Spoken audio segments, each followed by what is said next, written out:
اور جو لوگ ادا نہیں کرتے زکوٰۃ، کچھ لوگ ایسے ہیں کہ جنہیں بہت تکلیف ہوتی ہے زکوٰۃ ادا کرنے میں، حالانکہ دیا اللہ نے، اور ادا کتنی کرنا ہے؟ صرف 2.5%، یعنی 100 روپے پر 2.5 روپیہ دینا ہے صرف، اور 97.5 روپے اپنے لیے رکھنا ہے۔ اب دیکھیں 97.5 کتنے ہوتے ہیں، اور صرف 2.5%، اور یہ فرض ہے۔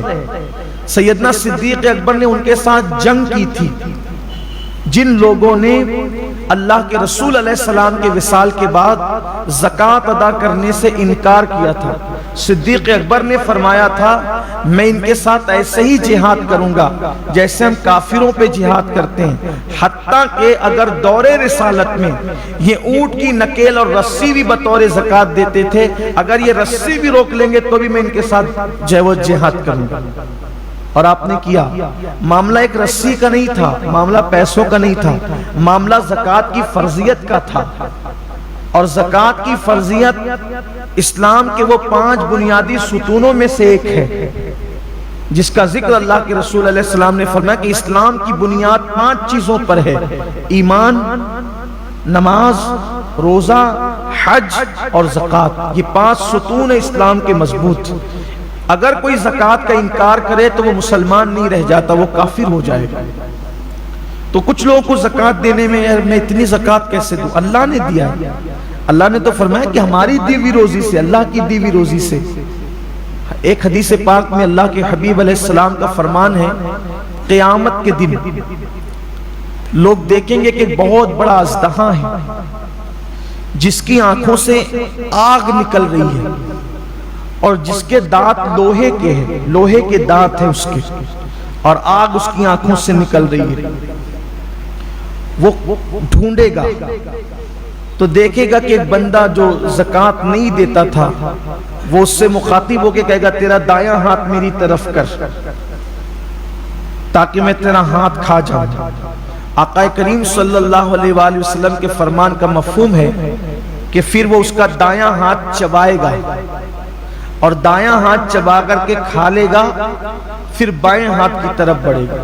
جب بایاں ہاتھ چبا کر کھائے گا تو پھر دایاں ہاتھ اس کا دوبارہ واپس آ جائے گا، پھر بایاں ہاتھ کھا چکا رہے گا تو دایاں ہاتھ کھائے گا تو بایاں واپس آ جائے گا۔ اور جس وقت وہ اژدہا جس کی آنکھوں سے آگ نکل رہی ہوگی اور دانت اس کے لوہے کی ہوں گے، وہ بھی جہنم کے بنے ہوئے لوہے کے، تو وہ جب چبا رہا ہوگا تو اس کی چیخ ایسی نکلے گی کہ اس کی چیخ نکلنے سے پورا میدان محشر کانپ جائے گا۔ آپ سوچیں وہ چیخ کیسی ہوگی کہ پورا میدان محشر کانپ جائے گا۔ تو پوچھا جائے گا یہ کس کی چیخ ہے؟ تو ارشاد ہوگا کہ یہ اس کی چیخ ہے کہ جو دنیا میں زکوٰۃ ادا نہیں کرتا۔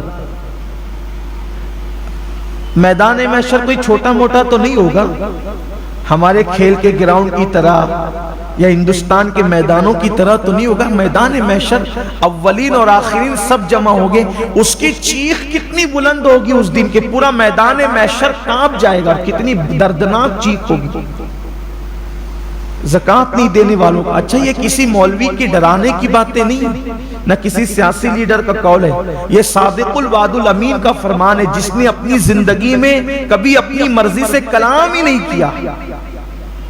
زبان ان کی ہے، کلام خداوند قدوس کا ہے۔ تو جو وہ شخص جس کا وہ ہاتھ چبا کر کے کھا رہا ہوگا، وہ اژدہے سے پوچھے گا تو کون ہے؟ تو کہے گا کہ میں تیرا مال ہوں، تو مجھ سے محبت کرتا تھا لیکن میں تجھ سے محبت نہیں کرتا، بچا بچا کے رکھتا تھا۔ آج مال ہی کی محبت میں لوگ زکوٰۃ نہیں دیتے۔